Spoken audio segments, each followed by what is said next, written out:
Hi all, നടുവേദനയും കാലിലേക്ക് radiate ചെയ്യുന്ന sciatica പെയിനുമൊക്കെ കുറയ്ക്കാനായിട്ട് വളരെ പ്രയോജനപ്രദമായ സ്റ്റെബിലൈസേഷൻ എക്സർസൈസ് ഒരു സ്വിസ് ബോൾ അല്ലെങ്കിൽ ഒരു സ്റ്റെബിലിറ്റി ബോളിൻ്റെ സഹായത്തോടു കൂടി എങ്ങനെ ചെയ്യാം എന്നുള്ള കാര്യങ്ങളാണ് ഈ വീഡിയോയിൽ ഉൾപ്പെടുത്തിയിരിക്കുന്നത്. സ്റ്റെബിലൈസേഷൻ എക്സർസൈസ് ഡിസൈൻ ചെയ്തിരിക്കുന്നത് പ്രധാനമായിട്ടും ജോയിൻസിൻ്റെ സ്റ്റെബിലിറ്റിയും കൺട്രോളിനെയും ഇമ്പ്രൂവ് ചെയ്യുക എന്നുള്ളതാണ്. അതോടൊപ്പം തന്നെ വേദന കുറയ്ക്കുന്നതിനും ഇൻഫ്ലമേഷൻ കുറയ്ക്കുന്നതിനും ഫങ്ഷണൽ എബിലിറ്റി ഇമ്പ്രൂവ് ചെയ്യുന്നതിനുമൊക്കെ ഇത് സഹായിക്കും. ഇത് പ്രധാനമായിട്ടും ടാർഗറ്റ് ചെയ്യുന്നത് ഡീപ്പ് മസിൽസിനെയാണ്, സ്പെഷ്യലി ട്രാൻസ്വേഴ്സ് അബ്ഡോമിനസ്, മൾട്ടിഫിഡസ് അങ്ങനെയുള്ള മസിൽസിനെയാണ്. എക്സാമ്പിളായിട്ട് പറയുകയാണെങ്കിൽ planks, bridges, pelvic tilt, Superman exercise ഇതൊക്കെ നമുക്ക് എക്സാമ്പിളായിട്ട് പറയാവുന്നതാണ്. അപ്പോൾ സാധാരണ ചെയ്യുന്ന മൊബിലിറ്റി എക്സർസൈസുമായിട്ട് ഇതിനെന്താണ് വ്യത്യാസം? മൊബിലിറ്റി എക്സർസൈസ് എന്ന് പറയുന്നത് ജോയിൻറ്റിൻ്റെ റേഞ്ച് ഓഫ് മോഷൻ കൂട്ടുന്നതിനും പിന്നെ ഫ്ലെക്സിബിലിറ്റി കൂട്ടുന്നതിനുമൊക്കെയാണ്. അതിനകത്ത് കൂടുതലായിട്ട് സോഫ്റ്റ് ടിഷ്യൂസിനെയാണ് നമ്മൾ ഫോക്കസ് ചെയ്യുന്നത്. പക്ഷേങ്കിൽ സ്റ്റെബിലൈസേഷൻ എക്സർസൈസുകൾ പ്രധാനമായിട്ടും കോർ സ്റ്റെബിലിറ്റി, ഡീപ്പ് മസിൽസ്, അതായത് മൾട്ടിഫീഡസ്, ട്രാൻസ്വേഴ്സ് അബ്ഡോമിനസ് ഇങ്ങനത്തെ മസിൽസിനെയൊക്കെയാണ് നമ്മൾ കോൺസെൻട്രേറ്റ് ചെയ്യുന്നത്.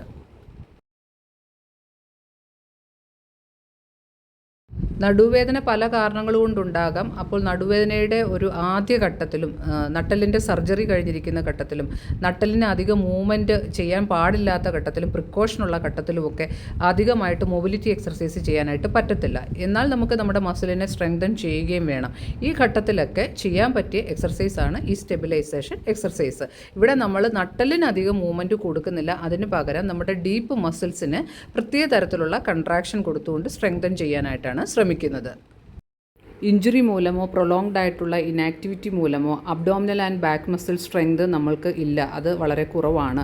അങ്ങനെയുള്ള ഘട്ടത്തിൽ നമ്മുടെ പോസ്ചർ ഒന്ന് കറക്റ്റ് ചെയ്യണമെങ്കിലും ബാലൻസും സ്റ്റെബിലിറ്റിയും ഒക്കെ ഇമ്പ്രൂവ് ചെയ്യണമെങ്കിലും ഈ സ്റ്റെബിലൈസേഷൻ എക്സർസൈസ് വളരെയധികം യൂസ്ഫുൾ ആണ്. സ്റ്റെബിലൈസേഷൻ എക്സർസൈസിനെ പറ്റിയും അതിൻ്റെ ഇഫക്റ്റീവ്നെസ്സിനെ പറ്റിയും ധാരാളം പഠനങ്ങൾ നടന്നിട്ടുണ്ട്. അതിൽ ചില ടൈറ്റിൽസൊക്കെ, ചില പഠനങ്ങളൊക്കെ നമ്മൾക്കിപ്പോൾ ഈ സ്ക്രീനിൽ കാണാവുന്നതാണ്. സ്റ്റെബിലൈസേഷൻ എക്സർസൈസ് അല്ലെങ്കിൽ കോർ സ്റ്റെബിലിറ്റി എക്സർസൈസിൻ്റെ സ്റ്റാർട്ടിങ്, അതിൻ്റെ ആദ്യ ഭാഗം അതൊക്കെ എങ്ങനെയാണ് ചെയ്യണം എന്നുള്ളതിനെ ഉൾപ്പെടുത്തി ഒരു വീഡിയോ ഇതിനു മുമ്പ് ചെയ്തിട്ടുണ്ട്. ബ്രീത്തിങ് എങ്ങനെ ചെയ്യണം എന്നുള്ളത്, അതൊക്കെ അതിൻ്റെ ബേസിക് കാര്യങ്ങളാണ്. അതുകൊണ്ട് അത് കണ്ടിട്ടില്ലാത്തവർ അതിൻ്റെ ലിങ്ക് ഡിസ്ക്രിപ്ഷൻ ബോക്സിലുണ്ട്. അതിൻ്റെ ഫസ്റ്റ് പാർട്ടൊന്ന് മനസ്സിലാക്കുക. അതിനുശേഷം അതിൻ്റെ പ്രോഗ്രഷനായിട്ടാണ് നമ്മൾക്ക് ഈ ബോൾ ഉപയോഗിച്ച് എക്സർസൈസ് ചെയ്യാൻ പറ്റുന്നത്. ഫസ്റ്റ് എക്സർസൈസ് ചെയ്യുന്നതിന് വേണ്ടി പിക്ചറിൽ കാണുന്നത് പോലെ കിടക്കുക. കാലിലെ കാഫ് മസിലിൻ്റെ ഭാഗം ആ ബോളിൽ പ്രസ്സാകുന്ന രീതിയിലാണ് കിടക്കുന്നത്. ആദ്യം വലത്തെ കൈ ഉയർത്തി തലയുടെ മുകളിലേക്ക് ഉയർത്തി കൊണ്ടുവരിക. അതിനുശേഷം ആ കൈ തിരിച്ചു വെക്കുക. ലെഫ്റ്റ് ഹാൻഡ് അതുപോലെ ഉയർത്തുക, തിരിച്ചു വെക്കുക. അങ്ങനെ ഒന്ന് 10 പ്രാവശ്യം ചെയ്തു നോക്കുക. അതിനുശേഷം ഈ മടക്കിയിരിക്കുന്ന കാൽമുട്ട് സ്ട്രെയിറ്റ് ആക്കുക, അത് തിരിച്ചു വെക്കുക. മറ്റേ കാൽമുട്ട് സ്ട്രെയിറ്റ് ആക്കുക, തിരിച്ചു വെക്കുക. അതും ഒരു 10 പ്രാവശ്യം ചെയ്തു നോക്കുക. ഇനി ഇടത്തെ കൈ ഉയർന്ന് തലയ്ക്ക് മുകളിലേക്ക് പോകുമ്പോൾ വലത്തെ കാല് പിക്ചറിൽ കാണുന്ന പോലെ ഉയർത്തുക. അതിനുശേഷം അതിൻ്റെ ഓപ്പോസിറ്റ് ചെയ്യുക. അതായത് വലത്തെ കൈ ഉയർന്ന് പൊങ്ങുമ്പോൾ ഇടത്തെ കാല് ഉയർത്താനായിട്ട് നോക്കുക.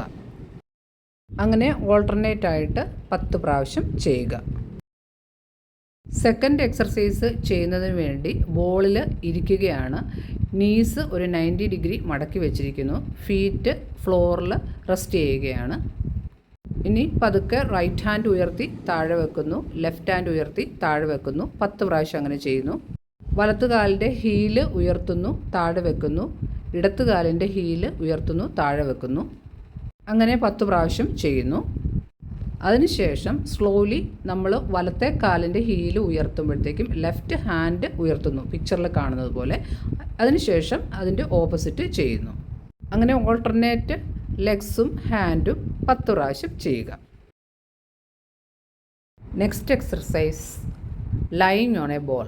പിക്ചറിൽ കാണുന്നത് പോലെ വയറ് ബോളിൽ പ്രസ് ചെയ്യുന്ന രീതിയിൽ കിടക്കുക. പതുക്കെ വലത്തെ കൈ ഒന്ന് ഉയർത്തുക, താഴെ വെക്കുക. ഇടത്തെ കൈ ഉയർത്തുക, താഴെ വെക്കുക. അതിനുശേഷം പതുക്കെ ഹീല് മാത്രം ഒരു 2 ഇഞ്ച് ഫ്ലോറിൽ നിന്ന് ഉയർത്തി നോക്കുക. വലത്തെ കാലിൻ്റെ ഹീൽ ഉയർത്തുക, താഴെ വെക്കുക. ഇടത്തെ കാലിൻ്റെ ഉയർത്തുക, താഴെ വെക്കുക. അത് ഒന്ന് പ്രാക്ടീസ് ആയി കഴിയുമ്പോഴത്തേക്കും നമ്മൾ ചെയ്ത ആദ്യത്തെ മൂവ്മെൻറ്റും രണ്ടാമത്തെ മൂവ്മെൻറ്റും ഓൾട്ടർനേറ്റ് ആയിട്ട് ചെയ്യുക. അതായത് ഇടത്തെ കൈ ഉയർത്തുമ്പോഴത്തേക്കും വലത്തെ ഹീല് ഉയരുക, പിന്നെ വലത്തെ കൈ വരുമ്പം ഇടത്തെ ഹീല് ഉയരുക. അതിനുശേഷം ഹീല് ഉയർത്തുന്നതിന് പകരം വലത്തെ കാലിൻ്റെ മുട്ട് ഒന്ന് മടക്കി നോക്കുക, ഇടത്തെ കാലിൻ്റെ മുട്ട് മടക്കി നോക്കുക. ഓൾട്ടർനേറ്റായിട്ട് ചെയ്യുക. 10 ടൈംസ് കണ്ടിന്യൂ ചെയ്യുക. നെക്സ്റ്റ് എക്സർസൈസ് ചെയ്യുമ്പോഴത്തേക്കും ഈ വയറിൻ്റെ അടിയിലാണ് ബോൾ ഇരിക്കുന്നത്. എന്നിട്ട് നമ്മൾ കൈ ഇങ്ങനെ പിക്ചറിൽ കാണുന്ന പോലെ കുത്തിയിരിക്കുകയാണ്. കാലിന് പകരം കൈ കുത്തി നമ്മൾ മുന്നോട്ട് നടക്കുകയാണ്. അങ്ങനെ കൈ കുത്തി മുന്നോട്ട് നടക്കുമ്പോഴത്തേക്കും ആ ബോൾ ഉരുണ്ട് നമ്മുടെ കാലിൻ്റെ അടിയിലേക്ക് വരികയാണ് ചെയ്യുന്നത്. അങ്ങനെ ബോൾ കാലിൻ്റെ അടിയിലേക്ക് വരുന്നു. ആ പൊസിഷനിൽ നമ്മുടെ കൈ ഓൾട്ടർനേറ്റ് ആയിട്ട്, അതായത് റൈറ്റ് ഹാൻഡ് ഉയർത്തുന്നു, താഴെ വെക്കുന്നു, ലെഫ്റ്റ് ഹാൻഡ് ഉയർത്തുന്നു, താഴെ വെക്കുന്നു. അങ്ങനെ ഒരു 10 ടൈംസ് ചെയ്യാനായിട്ട് നോക്കുക. ഈ പറഞ്ഞ എക്സർസൈസൊക്കെ ചെയ്യുമ്പോഴത്തേക്കും നമ്മുടെ കോർ മസിൽസ് എങ്ങനെയാണ് വർക്ക് ചെയ്യുന്നത് എന്നുള്ള കാര്യങ്ങൾ അറിയണമെന്നുണ്ടെങ്കിൽ നമ്മുടെ കോർ മസിൽ സ്ട്രെങ്തനിങ് എന്ന് പറഞ്ഞ് ഇതിനു മുമ്പ് ചെയ്തിട്ടുള്ള വീഡിയോ ഉണ്ട്, അത് മനസ്സിലാക്കുക. അങ്ങനെയാണെങ്കിൽ മാത്രമേ ഉള്ളൂ ഈ നട്ടെല്ല് ഇങ്ങനെ സ്ട്രെയിറ്റ് ആക്കി വെച്ചിട്ട് നമ്മൾ എക്സർസൈസ് ചെയ്യുമ്പോൾ എങ്ങനെയാണ് നമ്മുടെ നട്ടെല്ലിനെ ചുറ്റിയുള്ള ഈ മസിൽസും ഈ അബ്ഡോമിനൽ മസിൽസും ഒക്കെ വർക്കാകുന്നത് നമുക്ക് മനസ്സിലാവുകയുള്ളൂ. ഓരോ രോഗികളുടെയും ബാക്ക് പെയിൻ്റെ കാരണം പലതാണ്. അതുകൊണ്ട് എല്ലാവർക്കും ഒരേപോലുള്ള എക്സർസൈസ് അല്ല ചെയ്യേണ്ടത്. അതുകൊണ്ട് നമ്മുടെ ഡോക്ടറുടെ നിർദ്ദേശപ്രകാരം ഓരോ ഘട്ടത്തിലും ചെയ്യേണ്ട എക്സർസൈസ് ഏതാണെന്ന് മനസ്സിലാക്കുക. എക്സർസൈസ് കൃത്യമായിട്ട് മനസ്സിലാക്കി ചെയ്യാനായിട്ട് ഒരു ഫിസിയോതെറാപ്പിസ്റ്റിൻ്റെ സഹായത്തോടു കൂടി എക്സർസൈസ് പ്രോഗ്രസ് ചെയ്യാനായിട്ട് ശ്രദ്ധിക്കുക.